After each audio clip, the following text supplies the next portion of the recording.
What's up, ladies and gentlemen? Welcome back to episode 11 of the Frontline Film Podcast.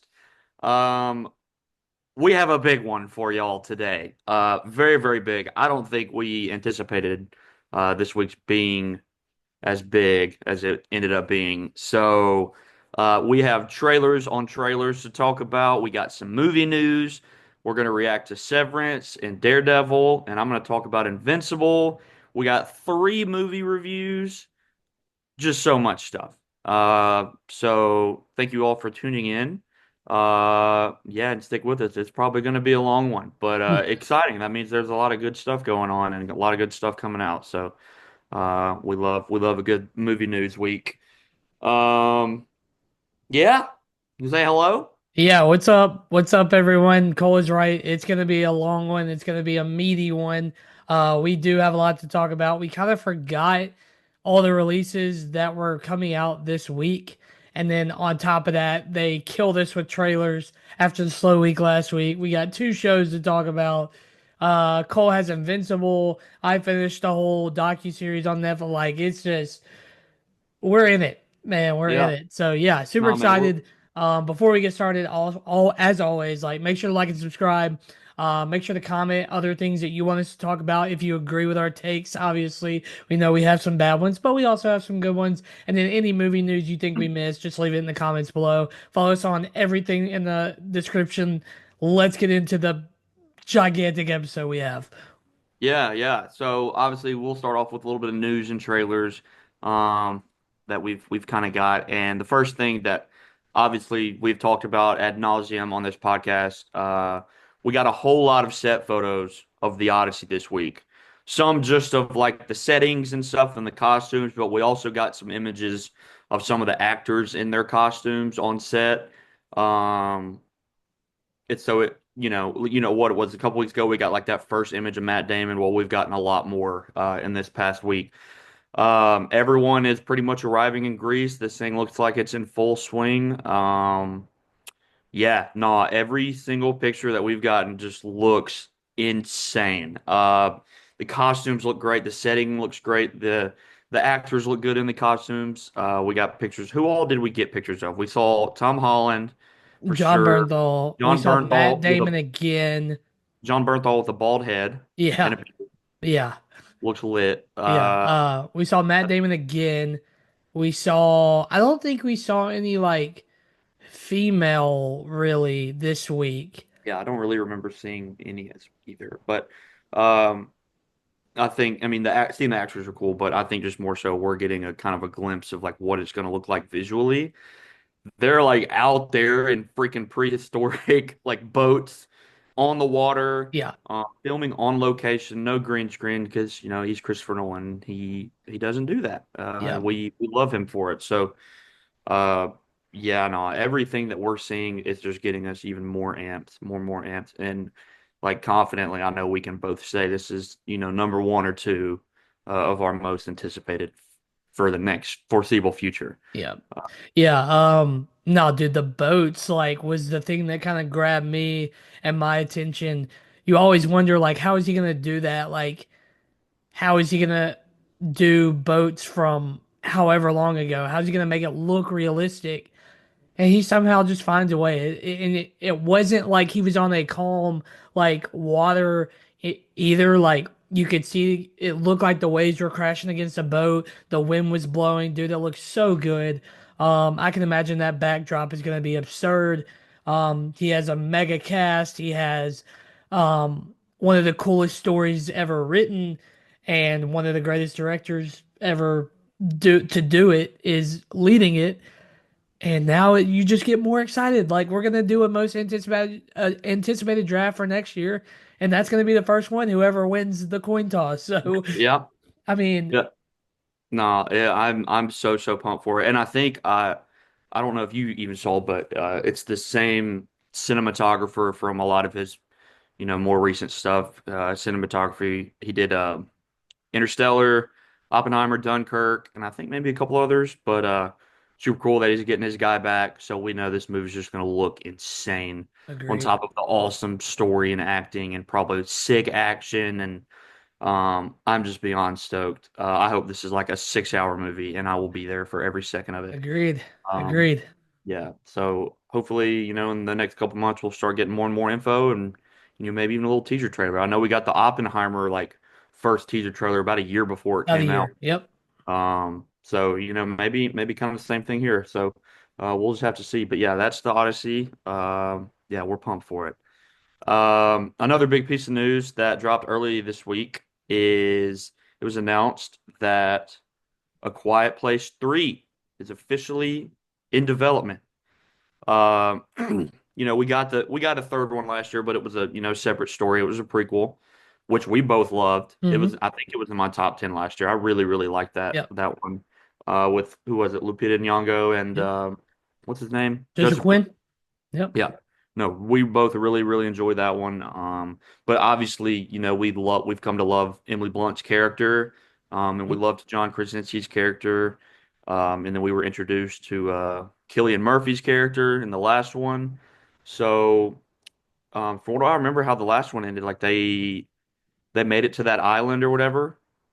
Um, and one followed them there and kind of wrecked some havoc, but they got that one, and so he kind of leaves off on like kind of a good note. So I'm curious to see like where it picks up at. And yeah, if there's going to be any more characters, or if it's even going to be about Emily Blunt, I imagine it would be. Yeah. They said it's like the third of a trilogy. They want to do a trilogy, so we'll see. But I know we both love all the Quiet Place movies, so we were pumped for this. Yep. I didn't even see. Did you see like is Krasinski gonna return to direct or I mean, I would imagine I didn't see I don't think they had any like info? of that info. I would imagine that he's just gonna return. He's created a pretty cool world in those movies. I'm very intrigued with everything that happens.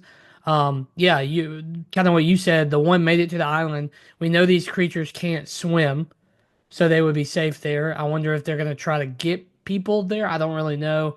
Maybe Lupita or Joseph Quinn's character makes an appearance in the cat. I mean, who knows? The cat. The cat, like the best part of that movie. But no, another one you can easily tell another story, even if it's with the same characters or different characters. You have a whole world there to kind of play with. So he did a great job with all three, or all three of them are great. I think they're all like a breath of fresh air, new, and the sound that they have in those movies are so good.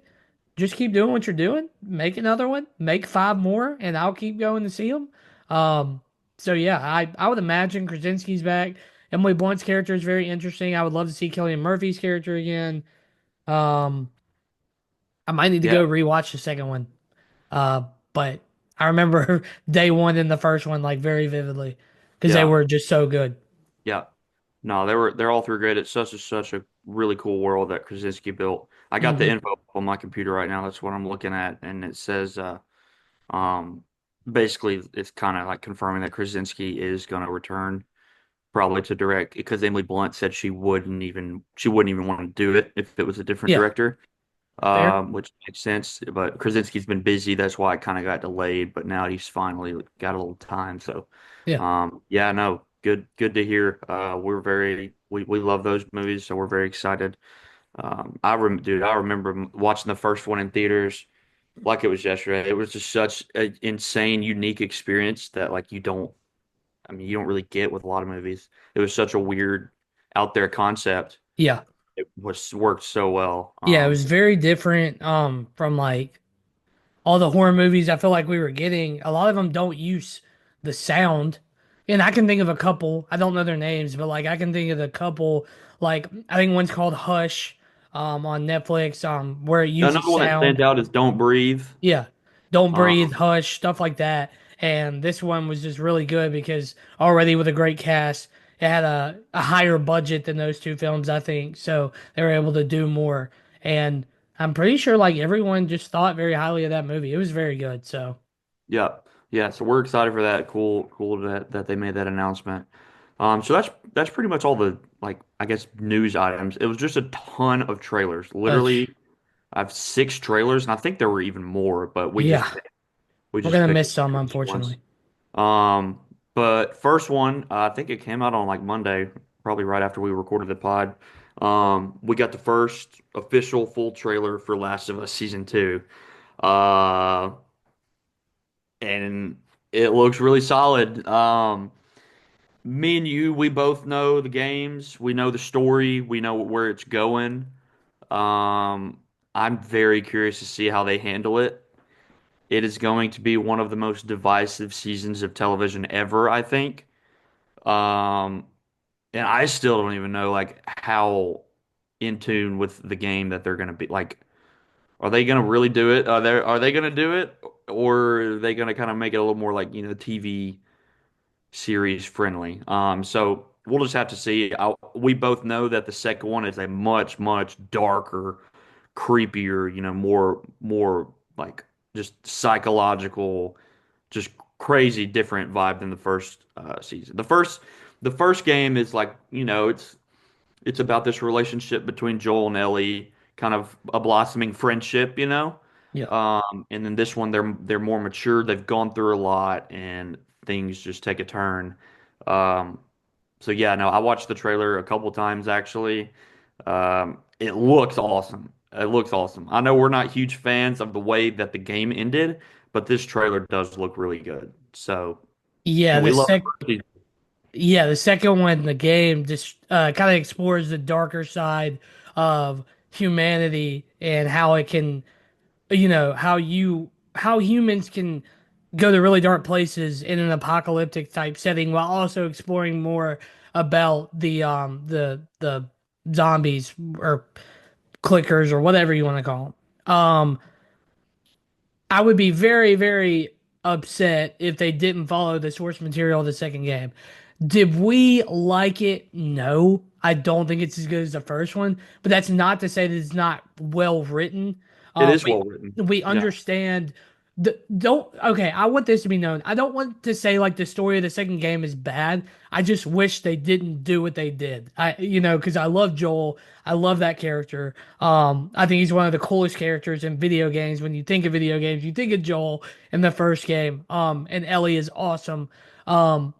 Yeah, no, it's going to be very interesting. How quick do they do it, and where do they go from there? I mean, the first season was very, very similar to the source material. Like, there were not yeah. many complaints. They Uh, straight off with like those one or two episodes, but that one yeah, episode is like one of the is greatest like one episodes. of the best of the show. Exactly. So So you can do stuff like that. I do think for the most part you need to follow the story of the second game. I would imagine there's going to be nothing after this. If they go, there's not a third game. So two I think seasons they of this. said though that the second game is going to be split up into at least two, maybe three seasons. Yeah, I'm pretty. Is the second game I mean, longer it's a than the first long one? Yeah. game. Yeah. So it's going to be very, very interesting to see how they do it. I want this series and everything to be as dark as the second game. Show that side of human emotion. Show how brutal it can get. Show all of that because that's how we invest in the characters. Um, if they do that, they're going to be in a great spot because the first season was so good. It was so like what's the word I'm looking for? It's like it was straight from the source material. They did such a good job. They didn't try to change anything. And the good thing about when you make these kind of shows is like, how can we keep audiences invested, even though there's already a game that you watch the whole game of? And they did that. They, like you said, there's one episode that stands out so like blatantly It obvious. honestly is So probably the best good. episode of that show, of Yeah. that. I'm literally sitting there like jaw on the floor and you can create more backstory for some of these characters because it's a different than a video game. It'll be very interesting to see if how quick that what happens and how they do it. Is it the exact same? The emotion that you get and the story that follows is absurd. It's sad, it's tragic, not even a fun ending really. So high Yeah, praise for no, Last of Us. yeah, no, we're pumped. I'm very excited to see like what people think, that people maybe that have not played the game and don't know. I'm excited to see what they think about that decision, and then what they think about Abby, because Abby is up there for like the most hated video game characters of all time. Yep. Not to say she's like a poorly written character. I think she's a great written Yeah. character, but you just hate her in Yes. that game. You Yeah. hate her, Yeah. and I mean, I guess the actress, it's Caitlin Dever. I guess she knows what she signed up for. I feel like she's Yeah. probably going to get a lot of unnecessary hate because that's how much people hate the character. It's gonna be like Joffrey. I mean, it's gonna be like the Yeah, actor who played Joffrey. And no, Abby is a like you said, hated, but such a well-written character. She really is very intriguing.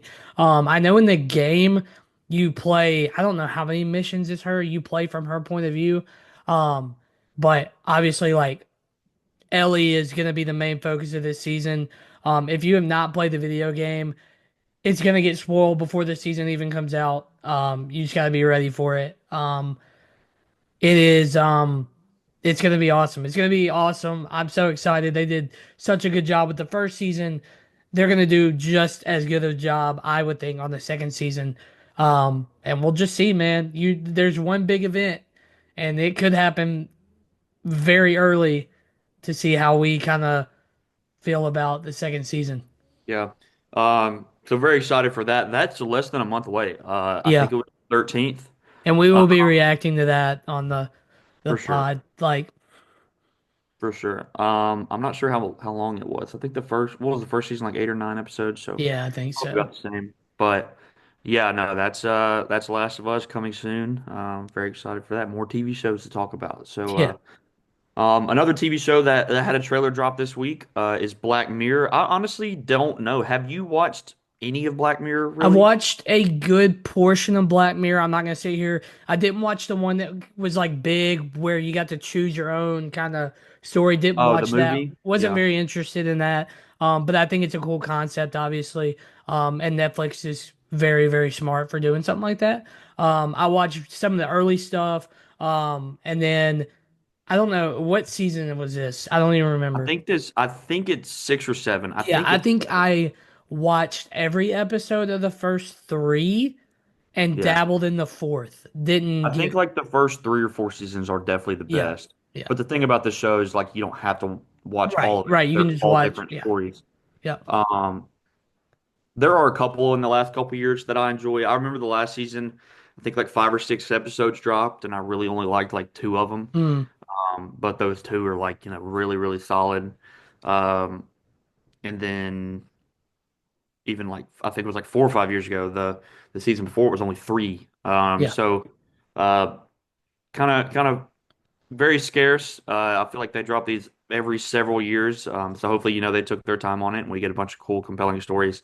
I don't know if you have seen the one it's like probably the most famous one with, is it Christina Milioti or Kristen Milioti?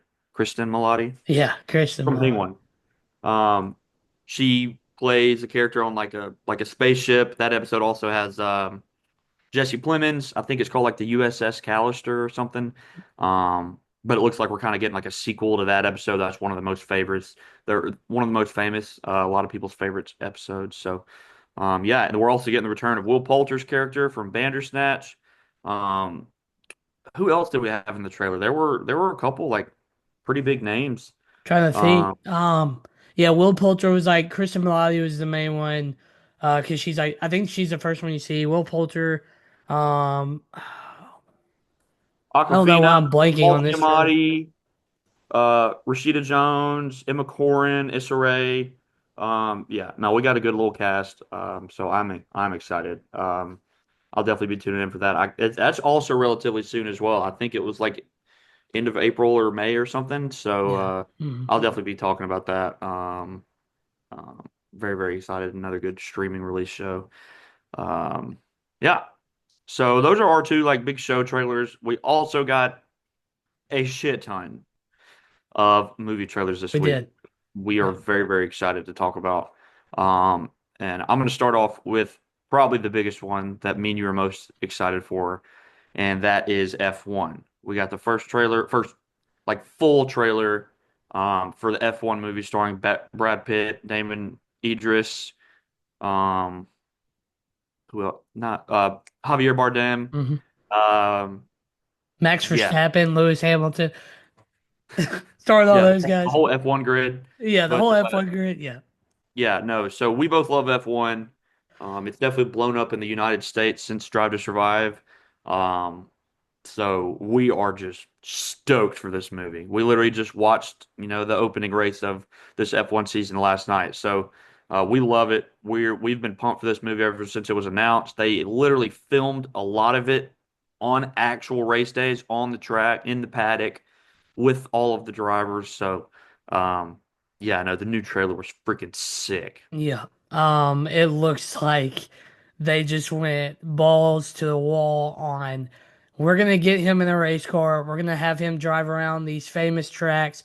The ones that came to mind, like they show was like Silverstone. Red They Bull Ring. had do what? I think Red Bull Ring is in the Yeah, trailer. Red Bull Ring was in the trailer. Spa was in the trailer. These are like iconic tracks in the F1 calendar. I cannot believe that it's gonna be the way they did it. I don't care if it has a compelling story at all. Give me every single action sequence around every single track, and you're gonna have me hooked. Brad Pitt is awesome.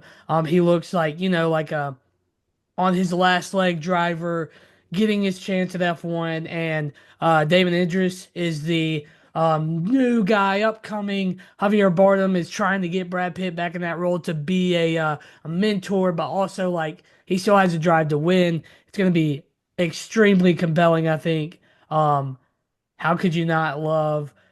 I mean, racing movies are awesome in itself. I mean, you think of Ford versus Ferrari, most recently like Gran Turismo, stuff like that. Rush. Rush, and you just Cars.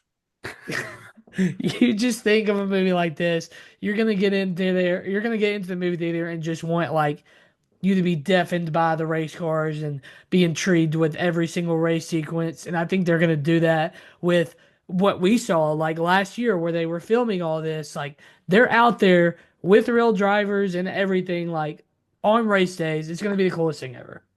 Yeah. And I just want to correct both of us. It's not Damon Idris. It's Damson. Mm, Damson. That's on me. I messed that up. But yeah, nonetheless, we're stoked for it. It's the same director that did Top Gun Maverick, and as we've talked about, I think a couple weeks ago, arguably the the best movie of this decade. yeah. At least best action movie. I think hands down, it's got to be. So. And that movie sounds and looks great. He does a great job at making the fighter jets look good. So I have no doubt that he's going to make F1 look good as freaking fast as they get to going. It looks like Brad Pitt's actually driving that thing. Like, I mean, I think he is. I think he Yeah. did drive it. Obviously, Yeah. he didn't drive in the actual races, but um, nah, it look visually it looks insane. The story looks like it can be pretty compelling. You kind of got like an old has-been driver, kind of coming back for like a last like you said, like a last wing kind of thing. And you got Damson and Idris as the younger driver. So yeah, nah, dude, we are pumped for that. I can't believe neither one of us took that on our most anticipated draft, but we are both just through the roof excited for that. Love a good sporting movie, Yeah. Yeah. even if it's not F1, we just love a good like sports story Yeah. movie. So, and that's really, I mean, I can't really think of another big like sports movie we're getting this year, honestly. Yeah, and most of the sport movies that we get like aren't like F1. I feel like is the biggest one in recent memory where you're just like, I'm excited for that one. I mean, they're all like advertised, but this one's like really advertised now. F1's gonna be all in on it, of course. So Yeah. Yeah. So that's F1. We're very, very excited for that. We definitely will be reviewing. I think that comes out in June or July. Wait, I actually have my calendar right yeah, here. it's at the end of June. June 27th. Yep. Yeah. So pumped for that. Another big trailer for another movie we're excited for. We got the first full trailer of Lilo and Stitch.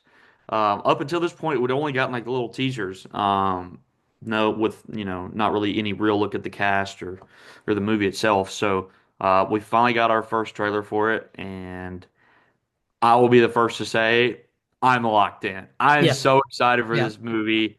Um, Sometimes Disney's hit or miss with the live action stuff, but um, Stitch looks incredible. I think Yes, he does. that's the part you have to nail. If Stitch Yep. doesn't look and sound good, you can't have the movie. Yeah, you'll never Stitch be. Stitch looks awesome. Yep. The little actress for Lilo is just adorable. Hmm. You got the actress for Nani, and then you see um, some of the other aliens and characters, that you love from the original. You get a little spot of, them surfing, and then Stitch doing a bunch of little silly things. So I'm very, very excited for this. I mean, I don't really know what I expected, but I always loved Lilo and Stitch, and this trailer like got me very, very excited. And that comes out in just a couple months as well. Yeah, Uh, May. so yeah, Yeah, what do you yeah, think? dude. Stitch looks great. He sounded great. Lilo looks like she's gonna be the fun-loving Lilo that we got in the animated one. I love the casting. I think the castings look great. I really don't have any complaints. I agree with you. Like if Stitch was bad, we'd be in for a rough little movie. But it looks like they really nailed Stitch. They got his character, live action. It's the same source material, but you still got to bring that character to life. And you want it to be just like you want to nail the heart of the movie. You want to nail the mood, the vibe of the movie. I think they got it right. I think it looks great. I think it feels like it's going to be a really good movie. Super excited. And as far as live action goes, man, we've talked about our favorites. I don't know about on this pod, but like we have our favorites that we really enjoy. And I am kind of expecting from the trailer for Lilo and Stitch to be up there. Um, yeah, dude, I'm super excited. Love Stitch. Yeah, no, Stitch is a legend. Um, was one of my favorite movies growing up, and then they even had like the TV show on Disney Channel that I loved. So yeah, no, I'm very excited for that. We love a good like kids movie, to make Yeah, it feel yeah, young again. So yeah. we'll definitely be talking about that when it comes out for sure. And kind of see we can maybe like do a Disney movie draft or something like that, something fun. So I believe it. Didn't you say Mission Impossible comes out the same day? oh, dude, Yeah. Mission So, Stitch, yes, that's yeah, right. yeah. Oh my So God. Mission Impossible comes out same day. All right, so we got Mission Stitch coming May 23rd? 23rd. Yep. May 23rd, Mission Yes, Stitch. sir. Um, yeah, so very, very excited for that. And then to piggyback off that, another Disney movie that we got a trailer for this week. We got the first trailer for the sequel for Freakier Friday. Brings back Jamie Lee Curtis and Lindsay Lohan. I think it is getting a theatrical release. I don't think it's like a Disney Plus, Yeah, there's a yep. streaming release. So I honestly did not really know what to expect with this movie. Obviously, like the first one, I mean, it's pretty old but I mean, it is iconic. It's Yeah, a really really good one of the more famous Disney movies that is universally beloved. yeah. Really really funny performances from both Jamie Lee Curtis and Lindsay Lohan. Um, yeah, so when this was announced, I was kind of like, huh? Like it's been a long time. Are we really going to pick up with these same characters? And it looks like they do. And the first trailer definitely I mean, it looks like it's going to be entertaining. It looks like it's going to be fun. They kind of get some more people involved, like maybe Lindsay Lohan's daughter or something. And Which makes me feel super old, but yeah, yeah, it makes us feel old. But yeah, looks like a fun time. I mean, it's not like I'm just gonna be, first in line, but I'll yeah, definitely check it out. Like we love the first one. It'll probably be yeah, very nostalgic. yeah, Hopefully we get some good rock music like we did in the first yeah. one. Um, so yeah, what do you think? I Also, fully, I Chapel Roan in the Yeah, back. yeah, you get a hot to go in the trailer, which is awesome. Yeah, man, it's gonna be look, this movie might get review bombed and the scores are not gonna be good. This is one of those where you throw those out the window, who cares? Just go see it. The original is not a cinematic masterpiece by any means, but it is very entertaining, especially if you grew up watching it. I remember that and The Parent Trap and Sky High, like all of that, all stuff like that are not the greatest movies, but they were very fun and they're going to be nostalgic. Agree, man. Like Lindsay Lohan, Jamie Lee Curtis, like it's going to be so fun to see them back together. I do believe that one is the daughter of Lindsay Lohan, and I don't know is the other one. I couldn't remember if she was also a daughter or a friend. But they all switch bodies. It's gonna be fun to see now instead of two people, it's four people to see how they interact and everything goes. But yeah, no, I'm super excited. It's not gonna be anything crazy, but it will, I think, be entertaining. Yeah, yeah. No, it looks like it'll be fun. Maybe, yeah, like I said, maybe we get some good music. in it as well. One of the more famous like Disney, rock pop songs Yeah, for us growing up. So yeah, no, it looks fun. That comes out, I think, in like August or something like that. So we got a ways, but we'll definitely be tuning in for that. sure. It'll be a good little nostalgic, trip down memory lane. So, Agreed. um, and then that brings us to our last trailer that we want to talk about. It caught my eye. The first trailer for Sneaks came out, which is basically a movie about like shoes, but like kind of like how Pixar does movies, based on inanimate objects or like bugs or toys or cars. This is a movie about sneakers, and Yep. they're characters, and looks like this pair of sneakers go on an adventure. The animation looks pretty cool. I think I saw that it's kind of from the makers of Spider-Verse, kind of helped out with the animation. It's got a pretty big cast. The two main sneakers are Anthony Mackie and Chloe Bailey. Basically, it looks like they get separated and they try to find their way back to each other. Also got Martin Lawrence, Lawrence Fishburne, Keith David, a couple rappers, Quavo, Sway Lee, Roddy Ricch. So looks like it could be a cool movie. Oh, Chris Paul as well. Yeah, I think some NBA players like had a hand in producing and making Yeah. it. So Yeah. Nah, looks man. like a It'll be fun looks like a fun little animated movie. yeah, I think it's yeah. something that we're probably both going to enjoy. It Yeah. kind of gets Pixar vibes, but Yeah. obviously it's Pixar. It's like Pixar concept with Spider-Verse animation and probably voice acting, I would imagine is going to be similar to that. Yeah, man. Nothing again, like I said about Freakier Friday, except this one's, more of an original concept. Really haven't seen anything like this. I think it's very, very clever. I think it is going to do numbers in the kids' households. But obviously, I will be tuning in. I think it's very interesting. It's an interesting concept to me. It could be really, really good, and even if it's not, you can still find some enjoyment. Um, I don't see any way that this movie is not somewhat lovable. I don't Yeah, see any way that happens. yeah, Good and you got a story, great cool voice cast. story, very different. Yeah, so I'm super excited. We love Anthony Mackie. Chloe Bailey, also, That's Haley Bailey's sister yeah, from Little I was gonna Mermaid. say one of the twins, who are super talented. Both of them are. And then you have a wide variety cast that is gonna just probably be hilarious. You're probably gonna laugh a lot, and the story will just be whatever. But it doesn't matter when you're laughing the whole time. So, Yeah, yeah, and that comes out in like a month too. I think it's like middle of April. So yep, um, super exciting. I know Pixar's always nailed like those very unique stories about things that like would never be. Toys come into life, cars come into life, bugs come into life.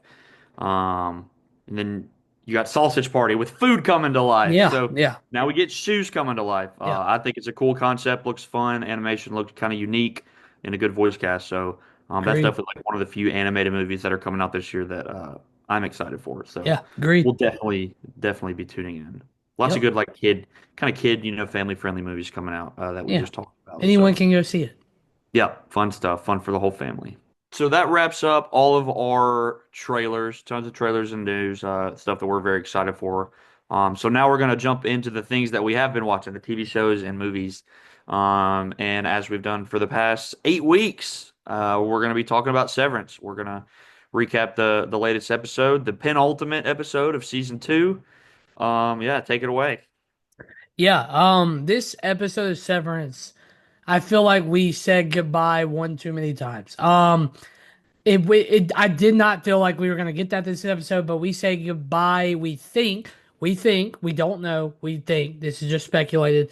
We say goodbye to um Irving. At the end of the episode, we see him on a train leaving Kier. We assume that we're not gonna see him next episode for the finale. We also think we say goodbye to Dylan G, who quits Lumen after a couple things go wrong in the episode. His wife doesn't want to come visit his innie anymore, and he is just very upset about it. And rightfully so. I mean, we were getting a good side to Dylan. He was always looking forward to that. And then lastly, we say goodbye to a character introduced this season, and Miss Wong. We did not really expect this. I don't think. I think this one was kind of like I felt like I could see Irving coming, and I understand Dylan's point, but Mr. Milchick, says that he has done his internship or whatever he called it. And Miss Fellowship. Wong is being sent to a site. She gets on a bus, and that's we presume the last we see of her this season. This episode had some, I think, two unreal performances, and the first one that we have to talk about is Mr. Milchick. Um, man, what is his name in real life? Tromel Tillman. Yeah, Tromel Tillman. he is incredible. He has some memorable one-liners. Uh, devour feculence. Is that what he says? Yep. Uh, in other words, eat shit is unbelievable. I think it is the funniest thing I've ever heard in my life. It's the funniest moment of the whole show, I think. Yeah. Did not see that coming, but he basically stands his ground instead of leaving. He says, "This is my severed floor, and I'm gonna run it." I think that is outstanding. And I really do think that the little parts that we see, actually, no, we get her in a pretty good amount of this episode. Is I forget her real name too. You know it. Helly and Helena. She gives a really good performance in Britt this Lauer. episode. Yeah, she gives a really good performance in this episode. She is obviously dealing with the fact that on the outside, her father is being very weird. And we'll probably get into some theories here in a second. But eating eggs raw, and she is just, trying to be this good daughter. And then downstairs, she's dealing with some backlash. Like people are still not being able to trust her. And Dylan makes a comment that Mark couldn't tell the difference. So how can we tell the difference? But we know that Irving could. She claps back at Mr. Milchick. And then at the very end, uh, her father walks in after Helly is reading the notes On the severed floor. on the severed floor, reading the note of where the black elevator, the black hallway is, and her dad steps in and calls her a liar or some whatever he called her. Yeah. Um, yeah. So this episode is we, and we'll talk about Mark, of course, who they get any Mark back out in the real world at the birthing retreat or whatever they call it The with cabin, Miss yeah. with Harmony, who's there, and Devin's trying to talk to any Mark as well. Yeah. Um, I feel like you get a good bit of each character this Yeah, episode. It's not like so the last episode we just got Cobell. The episode before that we basically just got Gemma and a little bit of Mark.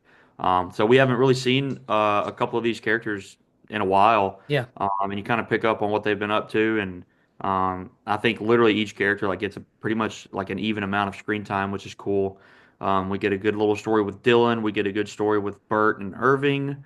Um, you kind of get a little more backstory or insight into Helena's life. You know, I'm kind of starting to like kind of feel bad for Helena a little bit.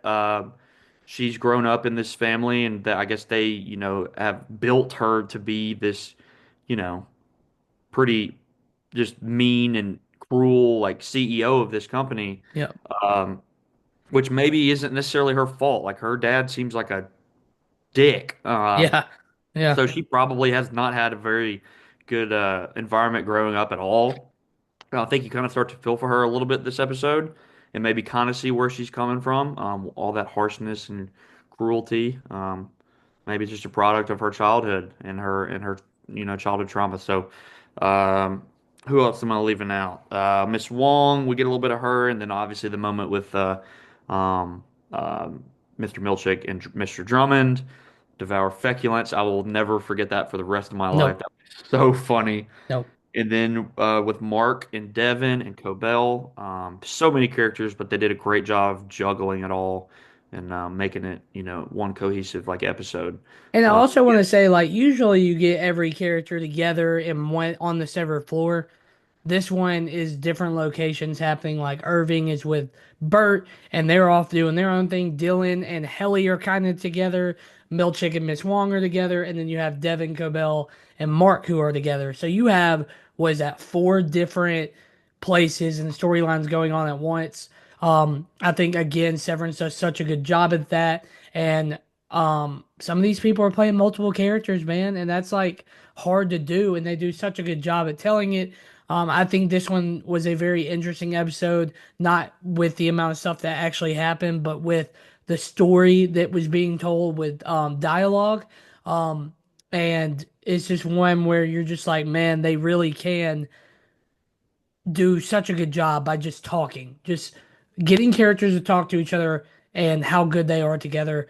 I also want it to be known that there are so many questions to wrap up in an hour and 16 minutes. Now, the good thing is, it's an hour and 16 minutes. It's going to be the longest episode yet.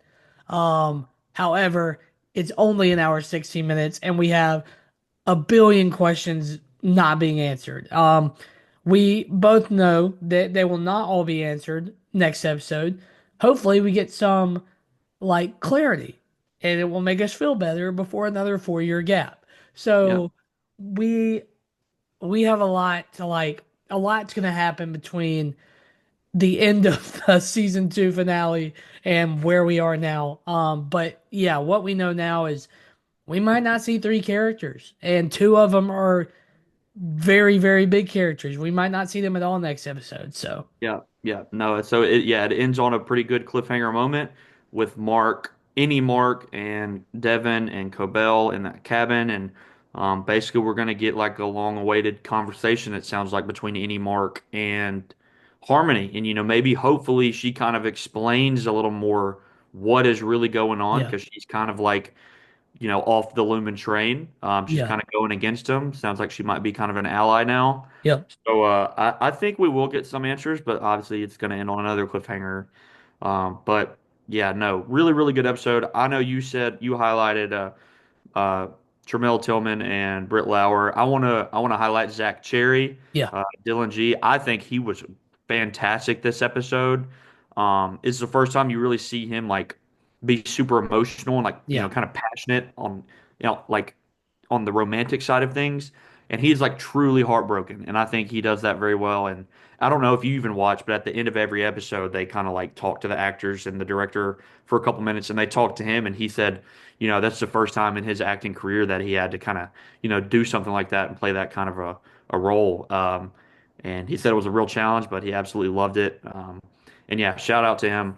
yeah, He's definitely clearly playing two different characters because even his wife can notice, a big difference. So, yeah, yeah, yeah. um, yeah, Spider Guy, do a flip. Yeah, yeah.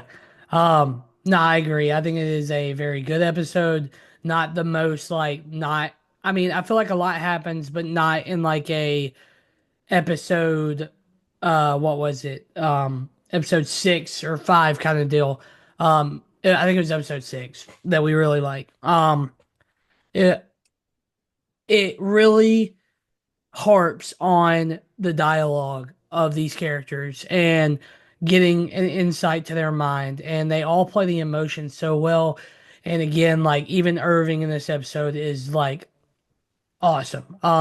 The little exchange he has with Bert in the train station saying I'm ready, like is heartbreaking, man. And but the good thing is you also see Bert or Irving as he's riding on the train, he smiles a little bit, and you're hoping that he can get away from all the shit that's going on in Kier, and that he's actually gonna get away and like be happy. And you hope that's okay. Hopefully Dylan and his wife figure it out. And dude, I just don't know if we'll see Miss Wong again. I really don't. I They're sending her away basically to somewhere else, and that poor girl had to just destroy her little game at the beginning of the episode. And she looked upset, dude. She really genuinely looked upset. Yeah, this is like the first episode you really like. It hits you like she's a child. She's a literal Yeah, child. Like, but yeah, no, really solid episode. Really good, like penultimate kind of build up episode. And agreed. I think the finale is going to be nuts. So we're very excited for that. It's like a little movie that we're going to get on Thursday night. So absolutely stoked for that. And we'll probably be live reacting on Twitter. So thank y'all for the good interactions there. If Landon we did a good don't job. if we don't react on Twitter, it's because we are just very locked in. Locked in. Yeah, that might be the case too. But Yeah. so yeah, no, Severance is great. Excited for the finale this week. So big week, and hopefully we don't have to wait 3 years. But Hopefully not. Hopefully not. um, So yeah, that's Severance. Another show that we're absolutely loving right now. It's our second week getting to talk about it. Is Daredevil Born Again? Third episode came out. Definitely not. I wouldn't say it's like as crazy as the first two episodes. It just kind of gets back into like the heart and soul of the original Daredevil show. It is a court case. It's an episode, and you spend a lot of time in the courtroom, and it's Matt, trying to prove Hector innocent. Which is something that I love about the show. It balances the action and like the courtroom stuff very well, the original show. So it was cool that like we got a whole pretty much courtroom Yep. episode with Matt just showing how good of a lawyer he is, Yep. with defending Hector Ayala, um, White Tiger.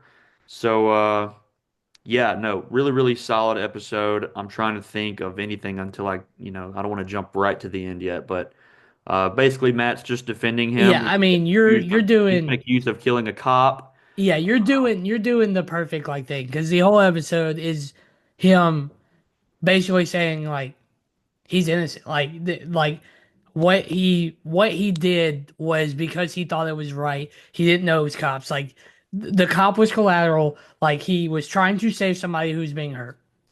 Kamar de los Reyes, rest in peace to him because he is so good. I mean, I just hate that we lose him because Hector Ayala is such an intriguing character. And I hate that we only had him for these two. Well, I hate that we got to see him, or I hate that this is going to be a spoiler, but I hate that we only get to see him in episodes 2 and 3 a lot because he is so good. He is so good. But I'll let you keep talking because I could go on and on about Camaro de los Reyes. Yeah, no, dude, he did great. Rest in peace again, for real. Really, really cool, interesting character that you only know him for two episodes, and like you love him and you root for Yes. him, Yep. and you're heartbroken by the ending. But um, I'm sure obviously that is we'll jump into it in a minute. But yeah, so basically to kind of recap, Matt's defending him, and they got their star witness, the guy that the cops were beating on. Him and his investigator Cherry kind of have him stored away, and that's their big, like, that's how they're going to win the case, is they're going to get him on the witness stand, and he's going to testify to everything that happened. And basically, he gets up on that stand after a lot of people are trying to like hunt him down, like cops are trying to hunt him down and kill him before he gets there. Um, but he makes it in. You're kind of like, oh my God, thank God, they're going to win. They're going to win the case. He gets up there and he basically freezes. He sees all the cops kind of glaring at him, and he basically denies the whole thing. He says he wasn't even there. He doesn't know who any of those people are, which is just crazy. But that just goes to show like um, how like corrupt the cops have apparently gotten. Um, so yeah, then you're kind of back to square one, and Matt's like, how the hell are we going to win this case? We lost our star witness. We have nothing. We have absolutely nothing. There's nothing we can do to free this man. And unbeknownst to Hector, um, Matt just basically his like last ditch effort is to reveal his secret identity to the courtroom, and to the judge. And obviously, like, you know, you're kind of like, why did he do that? But then he explains, like, there's literally no other way. And they can basically use his other persona as the White Tiger as like a character, not a character witness, but like what's the word? And just an example of like, stories of him saving people and saving cops and helping cops to kind of just help his character. So that's kind of how that's the route the court case goes, and they get a lot of people up on the stand that he has saved and helped, and they defend him and tell how grateful they are for him. And um yeah, and then they basically, after all that, they win the case. Hector Ayala is a free man. um, yeah, so like you think the episode's ending well, but then at the end you get Fisk talking to BB Urich again, about the case and how he thinks like it was handled very poorly, and he doesn't think it's right that another vigilante's on the street. And then as he's giving that speech, Hector Ayala's suiting up for like his first time back since, being released. He's got the sick outfit on and he jumps on the street and he hears trouble and he goes to help. And as he goes to help, he's just walking. Fisk is giving his speech and Hector Ayala just gets shot in the head and killed in cold blood. And I think as the audience, you're just stunned for like a split second, and then the character that shot him turns and walks towards the camera, and he had the Punisher vest on, or the Punisher skull. So insane ending. You get like 2 minutes of happiness after him being free, and then you just get your heart ripped out. Um, and clearly, this also shows that like Fisk is really jumping back into his role to try to, you know, control New York and the vigilantes and everything. So, yeah, It is one of the most gut-wrenching episodes, dude. The court drama, which you know me, I love like SVU, Mindhunter, Criminal Minds, all that. So I'm into like the court dramas. I watch those, whatever. This one just felt different because you knew it's different because you know you saw the story at the beginning. You know why he's arrested. You know what actually happened. You know who all's there. Nobody else does, obviously. So, Matt is doing, his best. He gets a witness in there, and that dude lies under oath. And you're like, how? Okay, what's the next move? Like, where do we go from here? What I think I like about this episode is Matt is basically saying, I'm going to do anything I can to help this guy. But at the same time, I'm not thinking about the consequences of what I'm doing. So he pulls that mask out and he says Hector is White Tiger. He's this guy right here, right? But he doesn't think about how will that affect him even if he's free. And what happens? He gets shot and he gets murdered. He gets killed. yeah, by the Punisher, Ooh, yeah. Obviously, Matt's reaction is going to be probably the first thing in episode 4. and that's why I think that is going to be why he jumps back into it. Yeah. Because literally right before you get the Fisk speech and he gets shot, you got Matt in the kitchen with his new girlfriend. Yeah.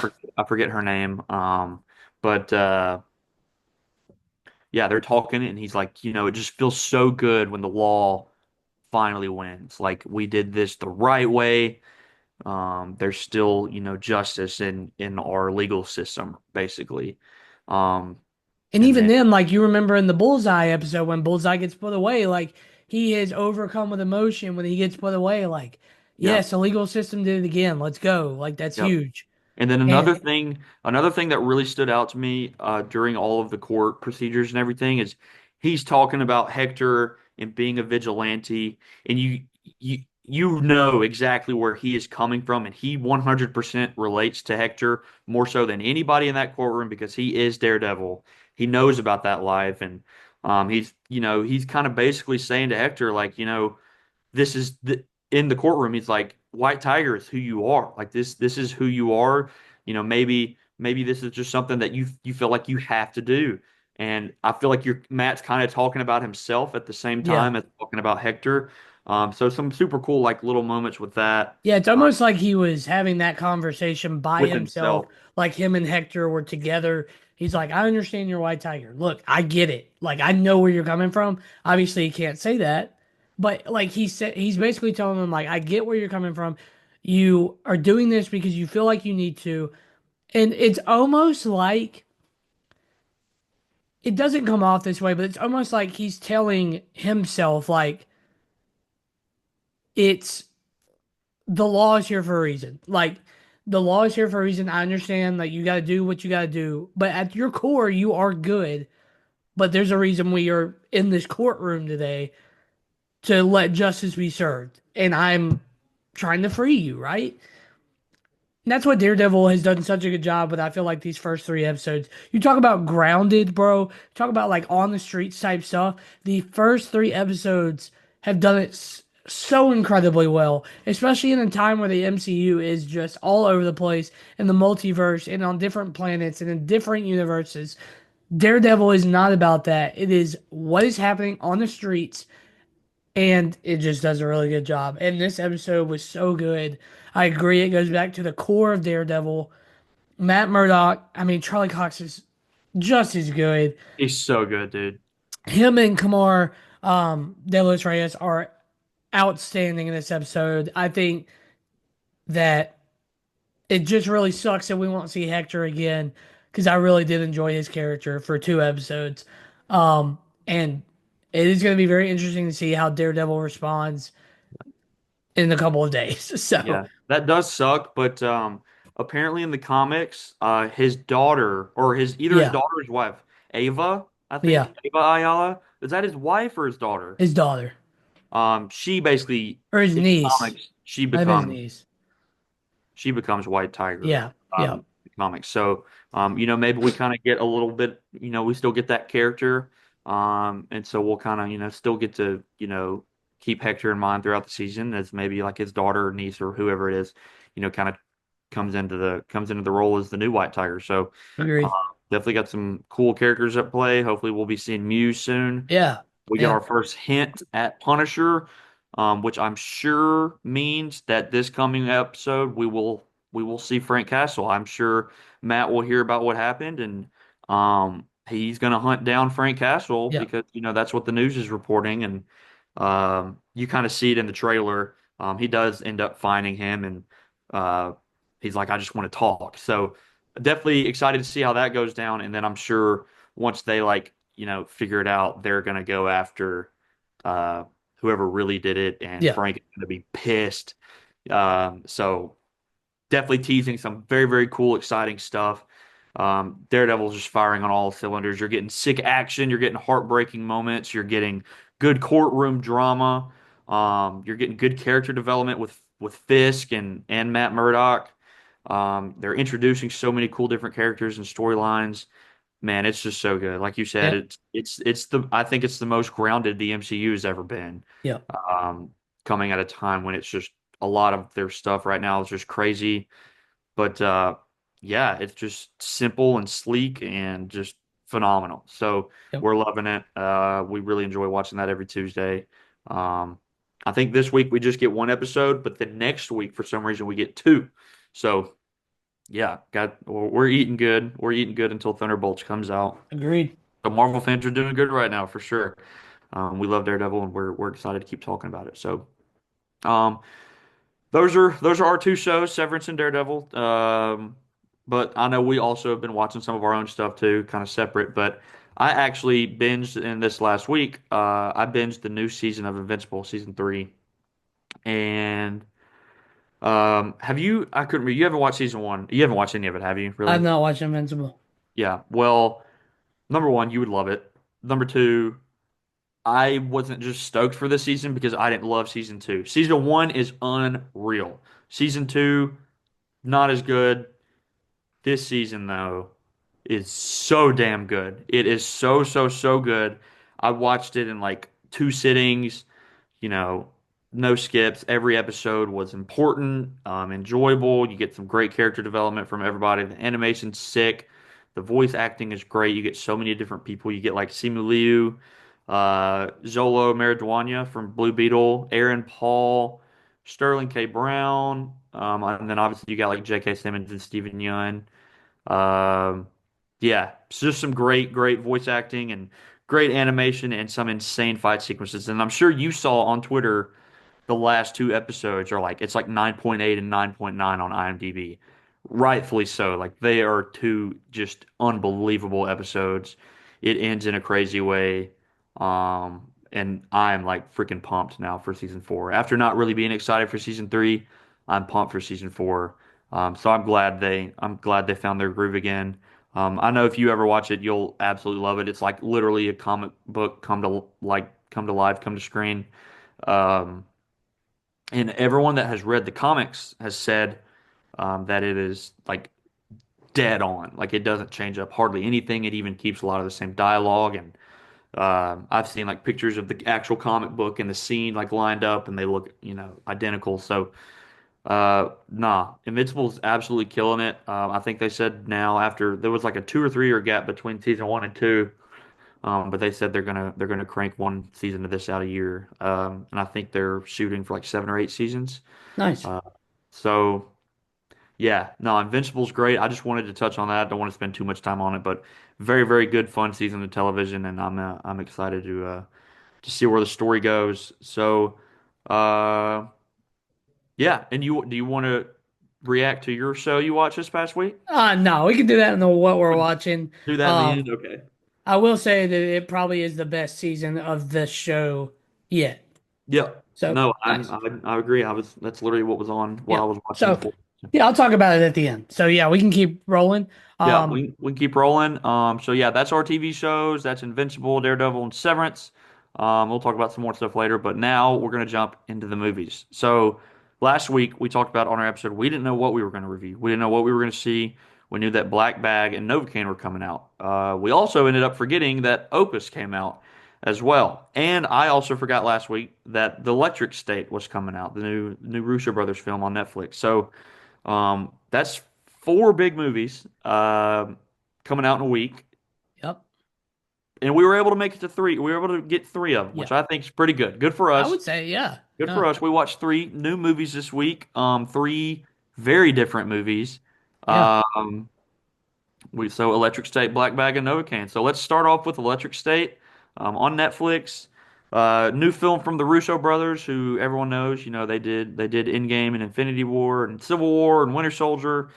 They've done and more some of their more recent stuff. They did Cherry, which I absolutely loved. Um, they did The Gray Man.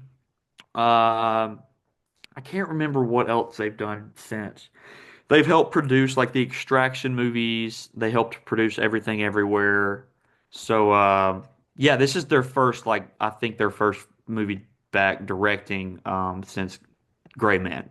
Um, basically, it's like a dystopian movie. The synopsis basically like there's basically a war between humans and robots that goes down, and the fallout just kind of creates a dystopian society. It's very similar in my eyes to Ready Player One. I kind of got like vibes from that a little bit from it. Millie Bobby Brown is the lead.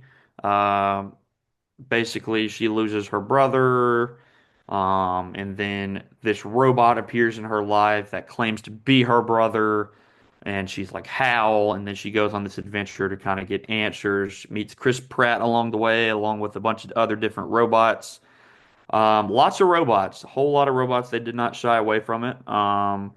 And I, for one, will say, regardless of whether we like the movie or not, I think the effects do look good. I think the robots, for the most part, look really good, and I think the voice acting was pretty through the roof too. You had who all did you have? You had Woody Harrelson, Anthony Mackie, Jenny Slate. I'm definitely leaving out some. I don't know, but some good voice cast. And then you got Millie Bobby Brown and Chris Pratt as the two like human leads going on this adventure to find the answers about her brother and this robot. And um, yeah, so I have not talked to you about this at all because I know you just watched it today. Yeah, I saw So it today. I would Yep. love to hear what you thought. It's obviously been getting absolutely review bombed hard, Yeah. really, really hard. Yeah.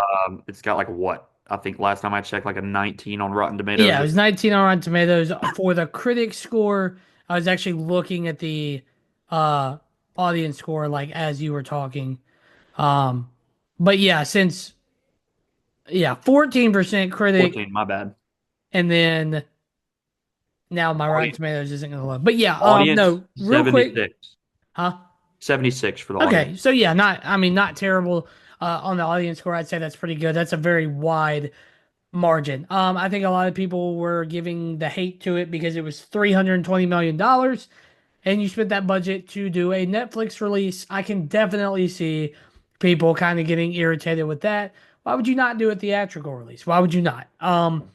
Anyways, that's a whole nother argument. I agree with you. The effects of the robots, the voice acting, all the stuff like that. I thought that was actually really good. I was actually impressed. This movie gives me a District 9 vibe. I don't know if you've ever seen District 9. Yeah. Gives me a District 9 vibe. With Chappie and Ready Player One at the same time. That's kind of the vibe I get. So you can kind of see some of the inspiration, which they didn't confirm or deny. The only problem I have with this movie is I think it's very slow to start. It gets very slow in the middle, and you're like, okay. And I don't really like any of the characters. I like the robots, not any of the characters that are introduced, except for maybe Stanley Tucci has the most depth, but even then, he's just not a very good villain. Kind of boring, kind of straightforward. Um, None of the acting performances, human wise, were really spectacular. Kind of can forget about them. I really can't name you one that was even good. Unfortunately, Giancarlo Esposito was kind of bad in this movie. His character was awful. It wasn't even bad. He just like wasn't. It wasn't really him. Like it was his face on a Well, screen. no, even then, like his character was awful. Millie Bobby Brown, I know the hate that she gets. She wasn't even the worst actress in this movie. She was not that bad in this movie. I've seen worse. Um, Yeah, I just it wasn't like I feel like the middle was a chore to watch. I don't think it was like I thought the robot war scene at the beginning was, fine. Mr. Peanut being the robot's president was hilarious to me. But I did actually enjoy the last like 25 minutes where the robots actually got there and started fighting. But even then, like Stanley Tucci's character was just given kind of an easy way out when Mr. Peanut lets him out. Um, Chris Pratt had his Herman, right? Herman Herman. Herm. Yeah. was his little robot. He dies, and then just to come to find out he has a little version. Um, Millie Bobby Brown kills her brother from the inside. Yeah, I mean, it's just forgettable to me. I don't think there's anything from this movie I take away, and I'm like, that was awesome. The acting was subpar. The voice acting was good. Special effects were good. The story was lackadaisical at best, very lazy at some points, and very slow in the middle. And the human acting was just not very good. I'm not gonna sit here and trash it. Do I think it's a 1 out of 100? No, I don't. I think there were some redeeming qualities, but for the most part, it's just okay. Yeah. No, it's definitely not anything crazy. And I texted you as soon as I watched it. Like I was like, obviously not near as bad as a 14 on Rotten Tomatoes. Yeah. Also not great. And the weakest part of this movie is the human element of it. Um, you defended her a little bit. I don't think Millie Bobby Brown is like very good at all in this. Um, I'm starting to wonder if she's really a good actress or not, or if she just blew up because of Stranger Things. But Yeah. we're not going to go there. But I just don't think she's great in this. I I really don't do think think the Stanley. worst acting performances are from Giancarlo and the little brother. I think they are really, really bad in Yeah. this movie. I don't think Chris Pratt is that bad. I think he made me chuckle a couple times. He had the stupid, wig on, and then he gets a haircut or whatever. But like him and his interactions with Herm, voiced by Anthony Mackie, um, I chuckled a handful of times. Herm was my favorite part Yeah, of Herm was the best part. it was really funny. So yeah, basically she finds her brother. He's locked up. They've basically like kidnapped his mind to try to run this company. It's just very weird. I still don't even entirely understand Yeah, it. they don't really explain it, and I'm wondering because it's based off a book. I would imagine the book explains it more, and then the way they have to kill him, and the way that Stanley Tucci's character just is able to leave without any like repercussions. Like I don't Yeah. know. It's Yeah. And then like it just ends happily ever after. I will say like the final like 30 minutes I thought were great other than the Millie Bobby Brown and her brother stuff, but like the yeah, action, the them meeting all the robots like in the mall and kind of, learning about them and um where they've come from and um the robot stuff was sick. I yeah, really did enjoy that stuff. The human stuff brought this movie down a lot for me. yeah. Agreed. And I love Joe and Anthony Russo. They have some hits, but I think this is definitely one of their weaker ones. Um, I did not absolutely hate this movie. I didn't love it. I rated it a 6.3. I think it's just a Okay. perfectly fine, enjoyable, nothing great. I don't think it's unwatchable by any means, and I think you kind of have a little bit of a good time with it. But just honestly, the big thing that brings it down for me is like the acting performances. Nothing super memorable. What did you go with? Yeah, so I gave it a 2.5 stars on Letterboxd. And I think I ended up, I didn't want to go to like a complete five. I gave it a 5.4. And the reasoning being, besides the humans being so bad, was the story is very lazy at times. It's not stuff explained. And you spend a lot of money on this movie. The story has to be somewhat coherent. And I think sometimes it just doesn't know what it's doing. And some stuff is not explained. And I think some of the all of the characters, especially the humans ones, are just uninteresting, not explained. I don't think there's really any chemistry either. And yeah, 5.4 is what I'm going to say to that. Not my worst movie of the year, but definitely not close to the best. So Yeah, yeah, this is not something that I think either one of us will ever watch again, but I would say like for a streaming movie, perfectly fine. for Um, $320 but million for 320 worth, it's million not. dollars, I guess a lot of that went into the visual effects, which I like we've said, we think the visual effects look good, the robots look good. Um, but you could have paid for better actors. Could have. Uh, or you could have changed the story up a little bit. I The don't know. cast is not even that bad. It's just the everything with the humans is bad. Yeah, yeah. But if you want to have just a good, chill, kind of entertaining movie, throw this on. It's on Netflix. Anybody can watch it. Easily accessible. It's nothing spectacular, but it's not just god awful either. It's perfectly watchable. Um, yeah. Screw all these people giving it like a one. It's Solid not one.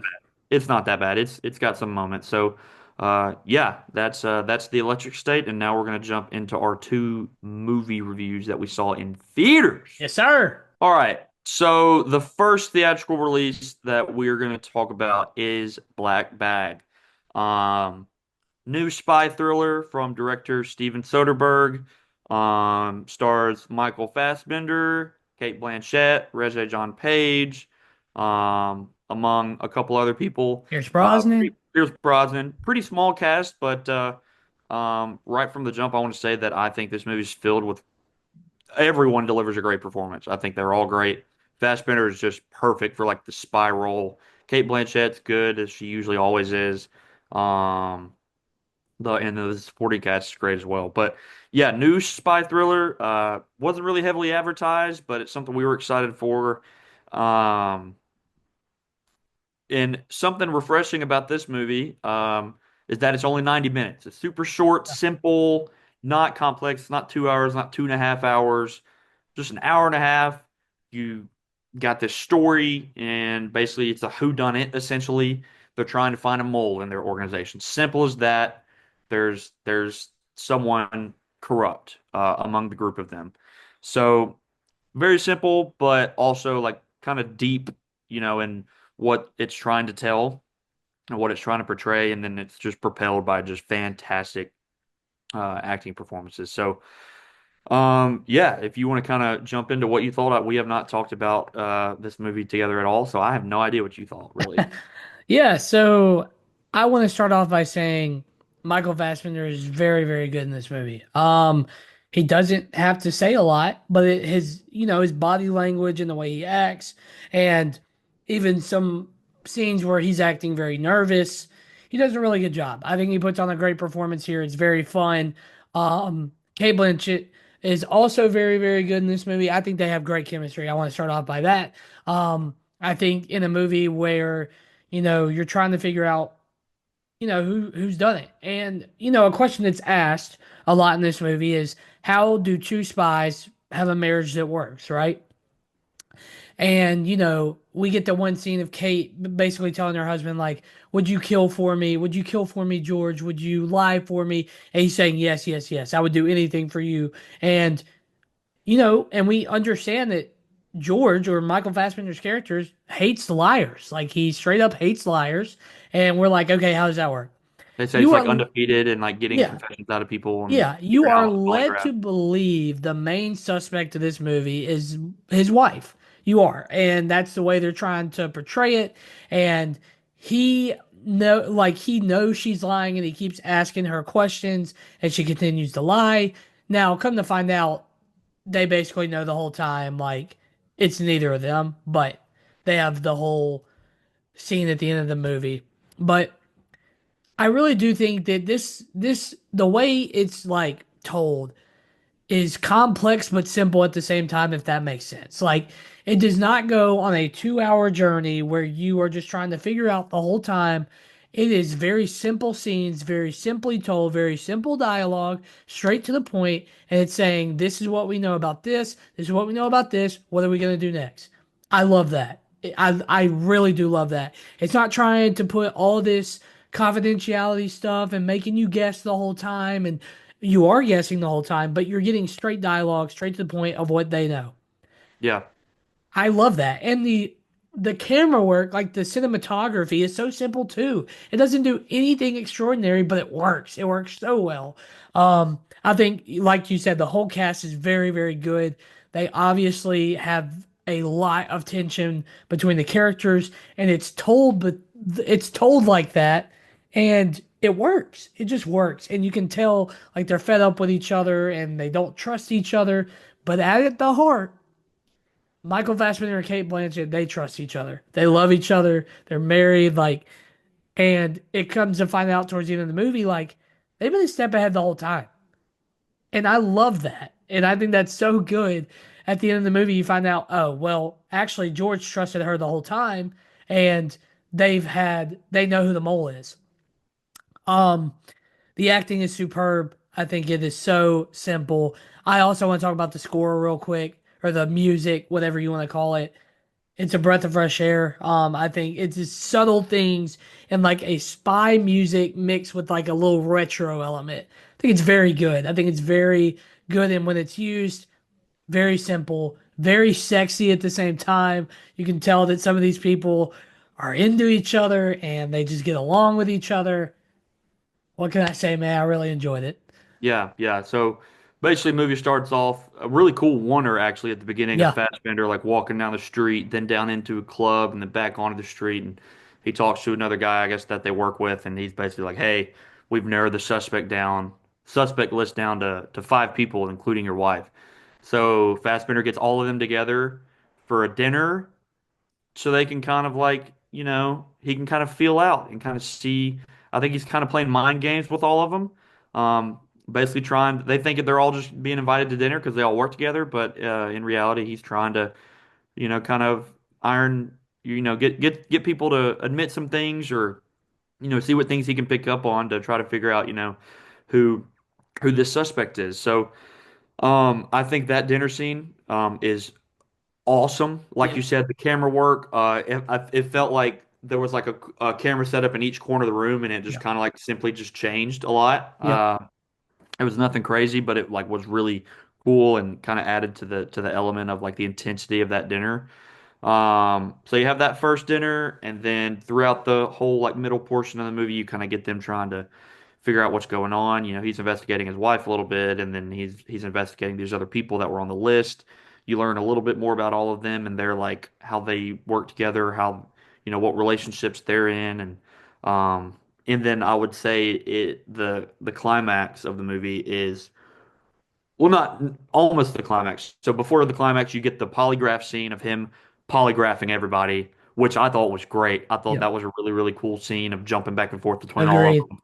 And then at the end of the polygraph, he asks all of them, he's like, "Would you join me at my house later for dinner?" Yeah, So then you get another dinner scene at the end of the movie, and that scene is great as well. So I think both of the dinner scenes were phenomenal. I think the polygraph scene was great. Um, and like you said, I think the score was good too. Super simple, but kind of, got your kind of typical spy stuff, but it wasn't over the top, but it was, effective and yeah, good. There were definitely a couple there were a couple laugh out loud moments. yeah, It's definitely not a comedy. It's a very serious, sleek movie, but it has some really funny moments.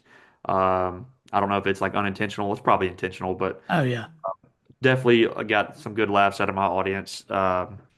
Yeah. I will say I don't think I am as high on this as you. I think the middle portion of the movie dragged a little bit. I think the first like act with the dinner party and everything was awesome. The middle act, I was kind of like, okay, what's going on. It's just kind of kept dragging a little bit. But then when you get to the polygraph scene and the last dinner scene, that was great. So I think the second act, the middle of this movie, kind of dragged it down a little bit for me. But it does not take away from the great acting performances from everyone. Like we said, all the supporting cast. I think they all did a great job and all had good chemistry. Basically, I was on Twitter and I saw someone describe it as it's basically like a workplace drama, but just with spies. Yeah. Yeah. It's not a crazy action spy movie like Nope. you get with Mission Impossible or James Bond. No. It's just like you kind of get to see the inner workings of this, spy organization and how they all interact and relate to one another and the drama that goes on. It just kind of felt like a workplace drama almost, just but they're spies instead of just like, in an office. So, um, I definitely did enjoy it. I had a good time with it. Steven Soderbergh did a great job directing this. He's got some banger movies over the years. I know he did Ocean's 11. He also did Logan Lucky, which we both like. So um, he's got some gas in the tank for sure. He did a good job, and the cast Yeah. did a good job. Definitely, I think check this out. Like Wilk said, super sleek, pretty simple, um, sexy. Just yeah, it's just not your typical spy movie, which I Yeah. enjoyed. It wasn't crazy Yeah. action or anything. It was just like a whodunit, Yeah. essentially. So um yeah. Do you want to jump into rankings? Do you have anything else to Yeah. say? Yeah, really quick. I just really give it praise for its simplicity. I really just like that kind of stuff, man. I like not every movie has to be the craziest story or the craziest cinematography you've ever seen. Sometimes simple gets the job done, and I think it does an amazing job here. Because it's different with a spy movie. Like you said, you get Mission Impossible, Ocean's 11, you get all these crazy twists and turns. This one gives a couple good twists and turns, like trying to figure out who it is, but it doesn't try to do anything crazy. I respect that. I gave it 4.5 stars on Letterboxd. I really enjoyed the acting. I think it was phenomenal. I think it's fun, sexy, all of that. I think the rating that I was gonna give it, obviously 4.5 with a count to nine. I'm not gonna give it a nine. It's not gonna be there for me, but I am gonna give it an 8.8. I think it is very, very good with the dialogue and the just back and forth, and the dinner scenes really do it for me. The polygraph scene is another great example where it's switching back and forth with the questions. All of that, man, is very good. I'm gonna give it an 8.8. High score, high Yeah, score. very high. Very high. I I definitely enjoyed it, and it's definitely a better made movie than things that I have ranked above it, which we Yeah. talked about last week. But when I rank, like I rank off of personal Enjoyability. enjoyment and like almost rewatchability is a big Yeah. factor as Yeah. well. Um, Very well made movie, but I'm definitely not as high on it as you. I settled right on a seven flat. Not bad Nice. score. 7 out of 10 is still way better than most movies. Yeah. Um, and I appreciate its simplicity. Like we've talked about, it doesn't try to be anything crazy. It's basically just a look at trust and relationships, with the backdrop of spies. Yeah. It's super cool, but cool concept, short runtime, which is refreshing. But I will say like the reason it gets drugged down a little bit for me was I think the middle act just kind of got a little convoluted at times and dragged. Fair. Yeah. Fair. Very fair. But like 7.0 is still a good Yeah. movie. It's a 7 out of 10. That's not bad. Um, there's just other movies that I enjoyed more. Like I have Companion at an 8.0. I've Den of Thieves at 7.4. Hard Eyes at 7.3. Um, so yeah, I just wanted to give this a flat seven, 3.5 stars. I enjoyed it. It's a fun time. I definitely think most people would um, find some enjoyment in it. You're not going to Yeah. get action, but you're going to get some great acting, and you're going to get a interesting, fun, exciting little whodunit. So Yeah. uh, Absolutely. safe to say we both enjoyed Black Bag. You obviously more than me, but Yeah. everybody's got different opinions and tastes. So yeah, go check out Black Bag for sure. I know it made like no money this week, which sucks because it's a good movie, and um, that's a whole another discussion with Yeah. movies Very frustrating.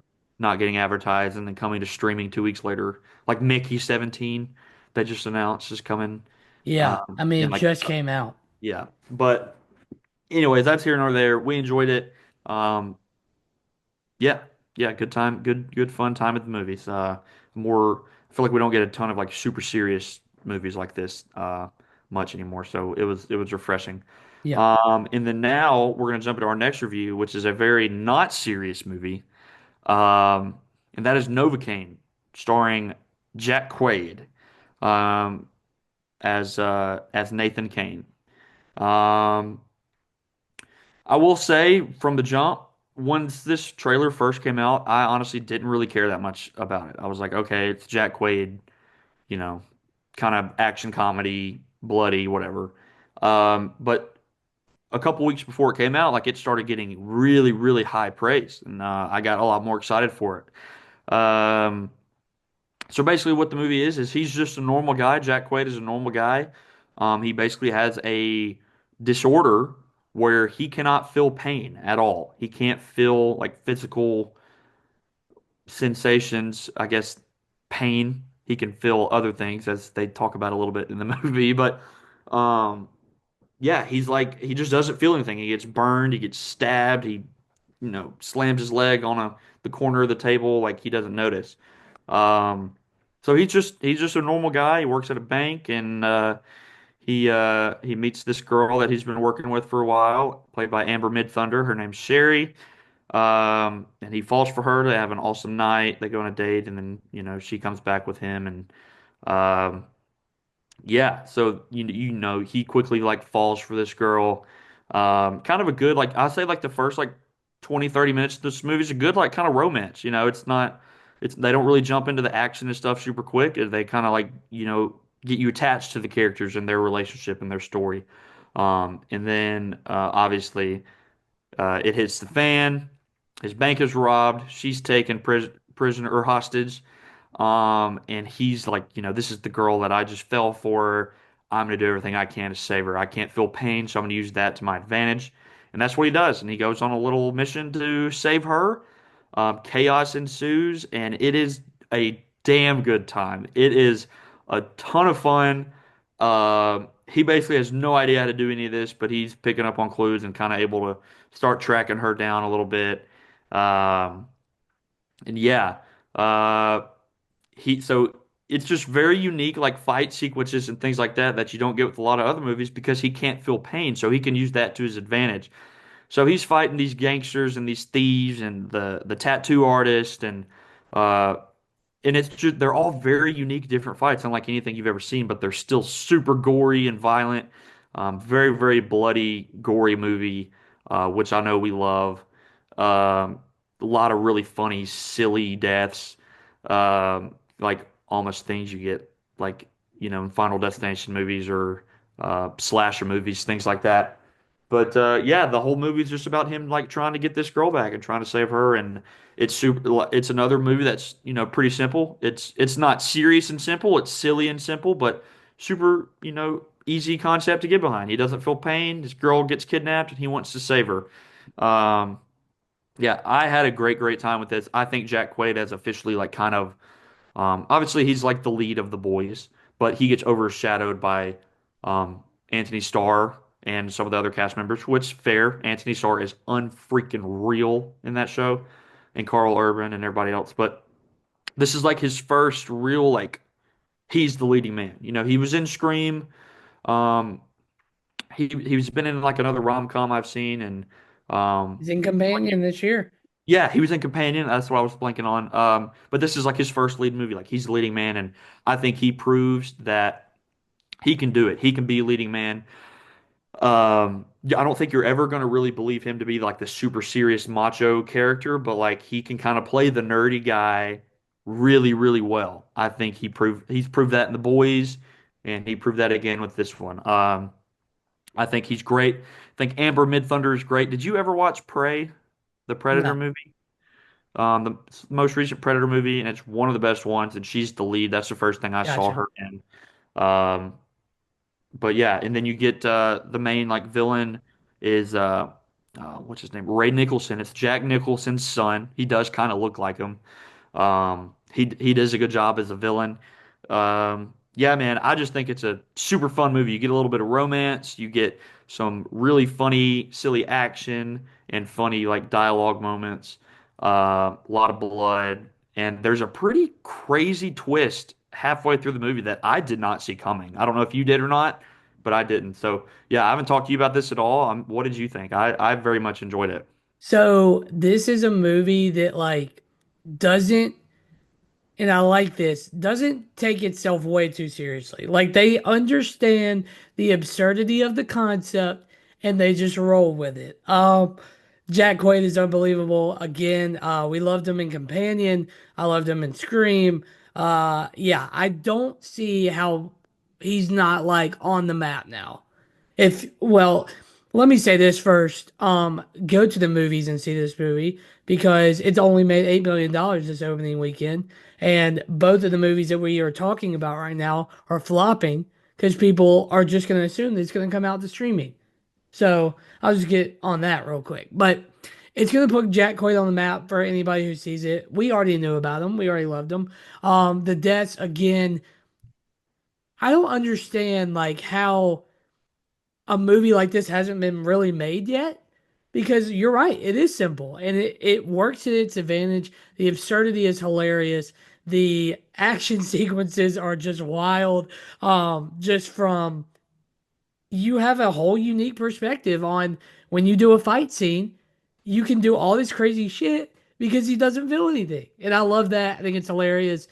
Jack Quaid again is fun. Ray Nicholson, I think he is going to be kind of somebody who's going to be in line to get some more roles. He is him and Amber Midthunder, which again I didn't even know Amber Midthunder before I saw this movie. The first part of the movie, I was not worried. I'm not gonna say worried, but I was actually shocked at how much they focused on him being a regular guy, him falling in love, him doing that, and then it turning into an all-out, just gory like slugfest. And I enjoyed that. I thought it was very good. And I don't see any reason like more movie. I want to see more of Nathan Kane just in general. Like he's just a fun-loving character. Again, like laughs. The CEO of Sex is in it. I mean, come on. Like this is just a great movie. And I think it's very fun. And you're gonna laugh at my rating because it's just gonna be something. So We'll see that in a minute. But yeah, no, you mentioned CEO of Six. Jacob Batalon is plays his buddy that he's never even met. He just knows him over video games. yeah, And then they meet and he gets dragged into this crap. But he's so funny. I think like every line that he has is just freaking hilarious. yeah, yeah, Um, but yeah, no, he's like a literal freaking normal everyday guy, but he's like a superhero. He has a superpower. He can't feel pain. He's like Deadpool. I know. It pisses me off this didn't make hardly any money, and I don't know if Yeah, it's really no. gonna make much more because this could probably have a sequel or another, or a couple more movies. I would love to see more of Nathan Kane doing stupid missions and things, Yeah, yeah, whatever it may be. Jack Quaid is great. The concept is so fun. Yeah, the fact he can't feel pain, you got unique deaths and kills. Like he sticks his hand in a freaking air fryer. And his hands just blistered the whole movie. He tattoos himself. yeah.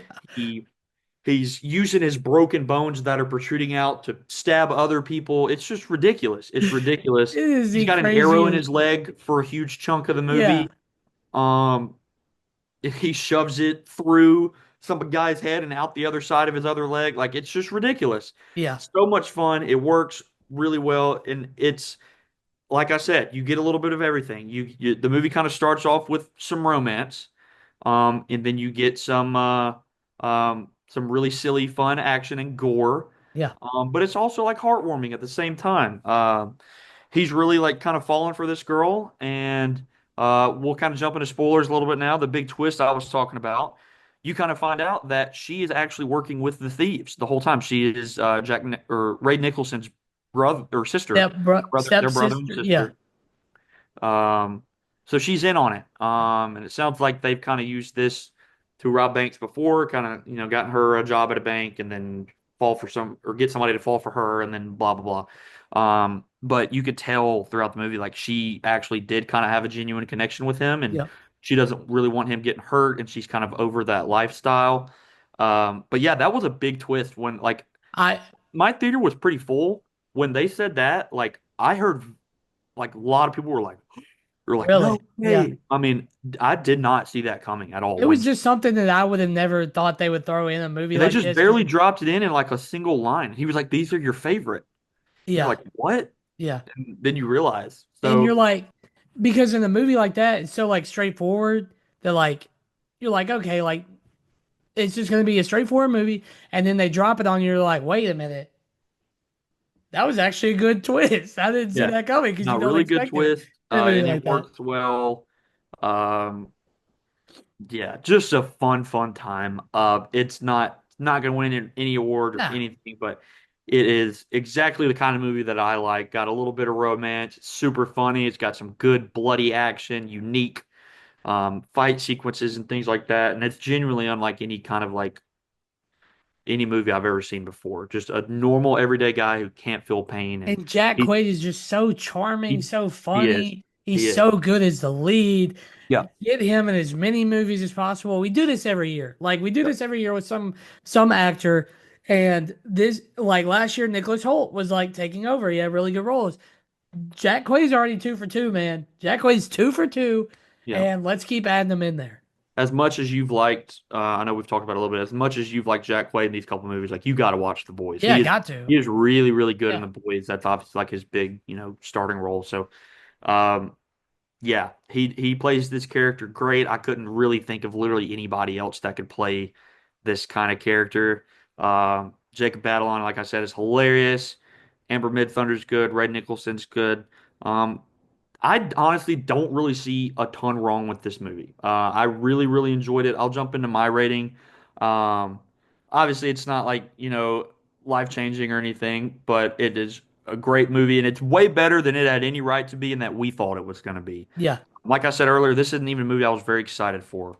But after seeing positive reviews, I was like, okay, maybe it's something I can get behind. And I enjoyed it way more than I thought I could, Yeah. which is a huge testament to the movie. So I rated Novocaine an 8.4. I did not give it an 8.5 because that would have jumped up to 4.5 stars. I gave it 4 stars, but right there, it's right there. Um, it's not up to the caliber in my eyes of Mickey 17. Um, which is a 4.5 stars. So that's why I kind of knocked it down to four. But 8.4 out of 10. I loved it. It is a ton of fun, and it is definitely something that like I would have a good time rewatching for sure. And I value that. So Yeah. yeah, what did you give it? You said you have a Yeah. funny. Would you give it a Well, 6.9? no, no, no. Initially, because I saw that and Black Bag the same weekend, I initially gave it 4.5 stars on Letterboxd when I was sitting in the theater, and I was gonna give it an 8.8 as well. I did decide to knock it down just a little bit, but not for any like major reason. I actually still have it at 4.5 stars, but it is an 8.5. I still have it an 8.5. When you talk about this movie and we rank it, we talk about our rankings, we talk about rewatchability. I can rewatch this movie all the time and enjoy it and love it. So I wanted to keep it up there. Like the absurdity of this concept about a guy, a normal guy, not any superhero or anything. So he doesn't have super strength. He doesn't have perfect accuracy. He has none of that. He just doesn't feel pain. He can't regenerate either, which is the funny part about this. So he's Deadpool, just like falling apart the whole yeah, movie. Deadpool, Wolverine, they can regenerate over time. Nathan Kane cannot do that. So like, there's people just are like, dude, what is going on? So yeah, I love the absurdity of the concept. I love it's a normal guy. I love at the heart of it. It is a love, like he's doing it because he loves the girl. It is simple, but it is also awesome and action and gory at the same time. Jack Quaid is awesome. 8.5 is the score I'm going with. 8.4 and 8.5. Look at us. We're kind of on the same wavelength there.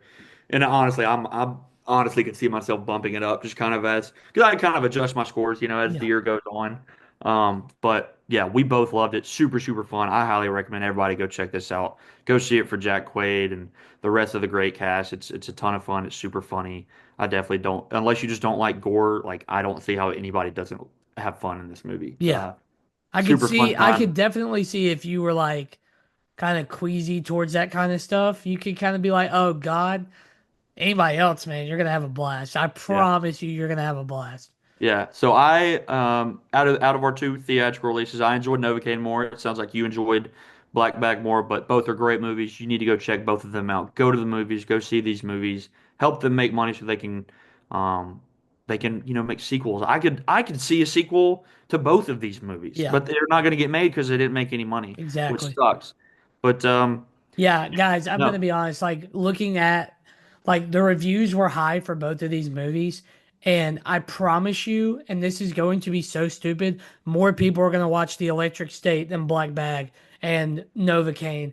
Not because the Electric State is a better movie, it's because people are just gonna sit at home and watch it on Netflix. I yeah, hate that. I just hate it.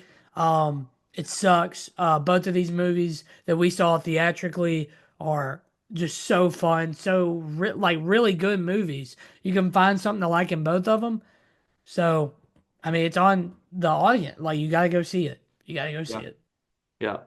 So yeah, go check out Black Bag and Novocaine. Two great, very different movies, but we both really enjoyed both of them. So Yep. yeah, that is our three movie reviews for the week. I don't know if we've done three yet, so uh, that's a lot of movies, but we're built for it. We're built for this. And then on Yeah. top of all these three movies, um, we still watch a lot of other stuff too. Yeah. Like I said, I watched Invincible. I binged that. What did you finish? What did you Yeah, binge? so I watched the whole season of the new season of F1 Drive to Survive. Now I know this is a docu series, like, but you can still have a shitty docu series, and I feel like the last couple of years for Drive to Survive, the way they've told it and kind of like went through the season has not been very good. Well, they ramped it up with this season, and it is absolutely phenomenal. If you're not into F1 but you like docu series, I would recommend this one. It gives spotlights on racers that have been around and we don't get a lot of one-on-one time with, from driver moves to scandals to the championship race to drivers like new drivers that are coming out of nowhere. It is a very good season. I think they did a phenomenal job at capturing all of it from Lando Norris becoming that he's on the grid now. He's going to win championship. He has a chance to win a championship to him and versus Oscar Piastri, the Christian Horner scandal, Max Verstappen winning the championship, but his car is not as good as the McLaren. New drivers, rookie drivers, driver moves. I mean, dude, it's awesome. It is so good, perfectly told. I think there's a couple like focuses on racers that I think did a good job. Like Charles Leclerc had a really great episode in the middle. We get one with Carlos Sainz. We get a farewell to Daniel Ricciardo. I mean, it's a really good season, and I have high praise for this season because I think the way that they set it up and told it of as the season progressed was a lot better than in recent years. I'm gonna go out on a limb and say it is the best season from episode to episode of Drive to Survive yet. Yeah, And this is season 7. I think other than maybe the first season, because it was the first season, Yeah. you don't really have anything to compare it to. But yeah, no, I think I'm 4 or 5 episodes in. I was watching it before we jumped on this. F1 fans are eating good, man. Yeah. It's entertaining right now. F1 is finally getting super competitive. It's not just Max at the top. It's you're getting competitive, and Lando's getting in the mix, and you got a lot of driver moves, and then we're getting the F1 movie. So new season just started. So F1 fans are eating good. No, Yeah, they I've are. I've been watching that as well.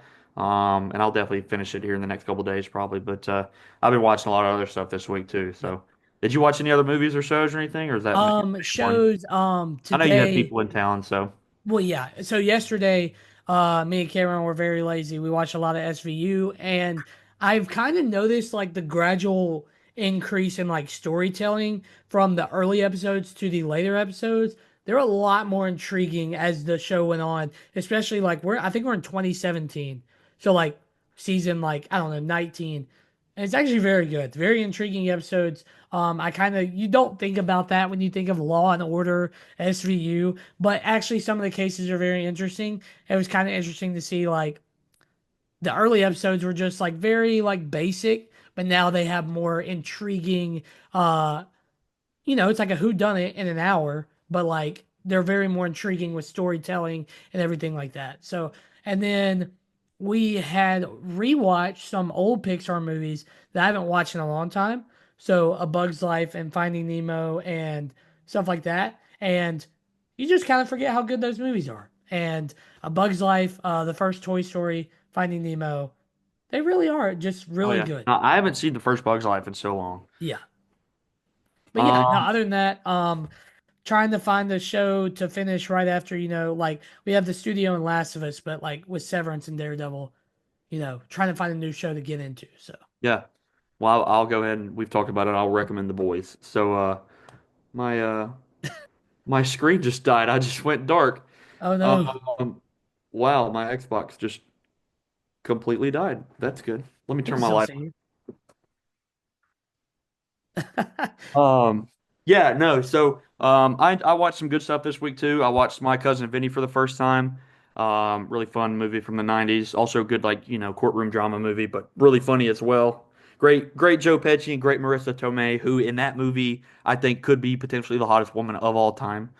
She's really, really hot in that movie.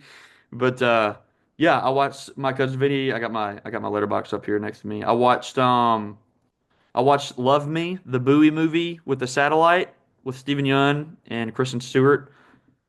Very weird. What's that on?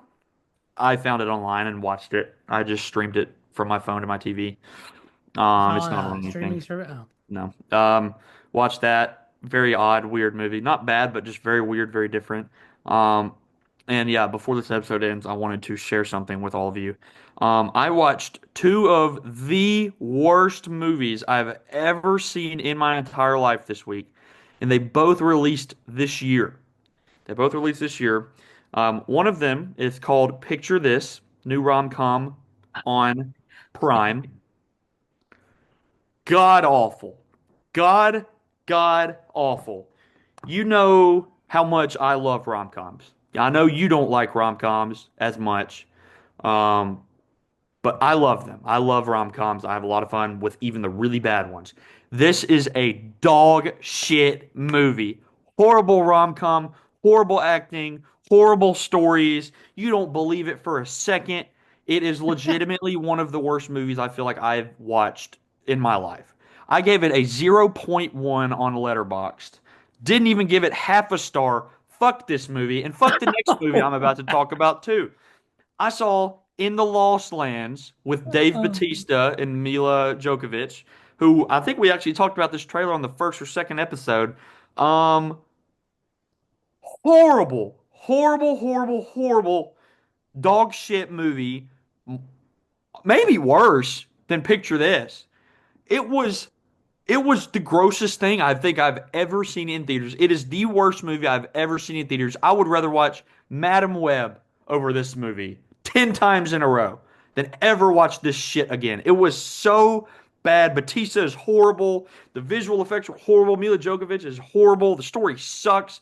I also gave this movie a point 0.1. I hated them both so much that I couldn't even give them a differentiating score. Um, the reason it gets a point 0.1 is because it got made. Okay, some people worked on it. There's your credit. You get point fucking 1.